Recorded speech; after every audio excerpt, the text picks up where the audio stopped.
Pomlad je poseben čas v vrtičkarjevi sezoni, kajti po dolgi in pa ponavadi pusti zimi komaj čakamo prvo barvo, prve cvetove na svojih vrtovih. In kaj se zgodi? Hitro nas povabi v nakupovanje v vrtnarije in pa vrtne centre in seveda se zakadimo vse bujno cvetoče rastline. Rezultat je pa sledeč. Ponavadi imamo potem grede oziroma celoten vrt poln spomladi cvetočih rastlin, za poletje pa jesen pa nam hitro kaj zmanjka. Tako da predlagam, da se vedno najprej podučimo, vzamemo v roke kakšno dobro knjigo in se dobro pozanimajmo, kaj vse cveti spomladi, kaj poleti, kaj jeseni in šele nato zaidemo v vrtnarijo po nakupih in bomo potem tudi po obdobju vseh teh bujnih tulipanov in drugih čebulnic in pa teh spomladnih trajnic imeli čudovit vrt. S poletjem nastopijo tudi visoke temperature in včasih lahko tudi precej dolga sušna obdobja. To je seveda čas zalivanja, nekako bi lahko rekli kar glavno vrtno opravilo skozi celo poletje. Zdaj pri trajnicah, če smo vrt dobro zasnovali in trajnice dobro izbrali, se lahko zalivanju bolj ali manj ognemo. Nekatere trajnice seveda potrebujejo zelo malo vode in tudi recimo mesečno sušo z lahkoto preživijo. V povprečju pa lahko rečem, da v daljših sušnih obdobjih je vendarle priporočljivo morda enkrat na 2 tedna ali pa morda celo na 1 teden res temeljito zaliti grede, da se rastline dobro napojijo z vodo in bodo potem zelo lepo prestale tudi hujšo vročino in pa odsotnost naravnih padavin. Drugo pomembno opravilo v času poletja pa je res, in sicer poleti pozabimo na to opravilo, je pa posebno zanimivo in z njim lahko dosežemo res zavidanja vredne učinke pri določenih rastlinah. Nekje od konca maja, pa predvsem v juniju, se zelo pozna, če recimo porežemo oziroma površičkamo previsoke hermelike. Te se potem lepo razrastejo, ostanejo malce nižje in ohranijo res lepo obliko. Eden od dobrih primerov je tudi mačja meta in pa recimo še nekatere trajne kadulje, kajti te zgodaj lepo zacvetijo, potem pa jih polovico ali še malce več odrežemo oziroma skrajšamo in ti poganjki se potem s stranskimi poganjki lepo razrastejo in ta rastlina potem krasno pocvita. Zelo dober primer je tudi gavra, dobro poznana dolgocvetoča trajnica. Če jo sredi poletja, recimo julija, kar za polovico porežemo, potem bujno od žene ponovno zacveti, ostane malce bolj krepka, kar je pa je zelo pomembno, to dobro močno cvetenje se potegne globoko v jesen, sicer je na koncu že bolj slabega videza. In pa še pri priljubljenih zeliščih bi omenil recimo, tukaj imam pri sebi žajbelj. Če zelišč ne uporabljate, jih poleti v vsakem primeru porežite, kajti potem bojo ohranile to lepo obliko prodnika. Pri žajblju, ki je pa malo bolj grobe razrasti, pa recimo samo površičkamo oziroma takole odlomimo tele najbolj mlade vršičke, da se bo ta grmiček lepo razraščal.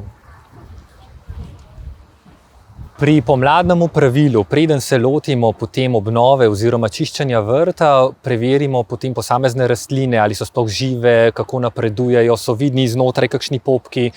In v takih primerih tule imam sicer cvetlično korito s 2 zelo raznolikima trajnicama. Eno so okrasne trave, Festuca cinerea in pa Erigeron carvinskianus, suholetnica. In tule že vidimo mlade poganjke, tako da vse, kar je starega, porežemo stran. Pri travi pa kljub temu, da je zimzelena, ima vmes precej suhih listov, kar bi kvarilo izgled še nekaj časa. Zato jo raje takole na kratko postrižemo, počakamo novo rast, ki bo nastala zelo hitro in imamo potem lepe, sveže mlade poganjke in pa tudi veliko lepše rastline. Lahko bi rekli, da je jesen najbolj bujna, takrat uživamo v visokih okrasnih travah, tudi številne trajnice, predvsem tiste višje, bogato cvetijo. Zanimivo pa je potem obdobje, ko se začne vse sušiti. Takrat bi lahko rekel, da se Slovenci razdelimo na 2 tabora. Nekateri vse počistijo do tal, kot da je na vrt prišel požar. Drugi pa zelo selektivno čistijo in pa občudujejo te stare poganjke, vse, kar je v bistvu ostalo suhega od letošnjega vrta. Jaz pravim tako, poglejte, ali vam je ta poganjek zanimiv, ali je še krepek, stoji po konci, so ta vsemenja lepe oblike, vam je to všeč ali ne.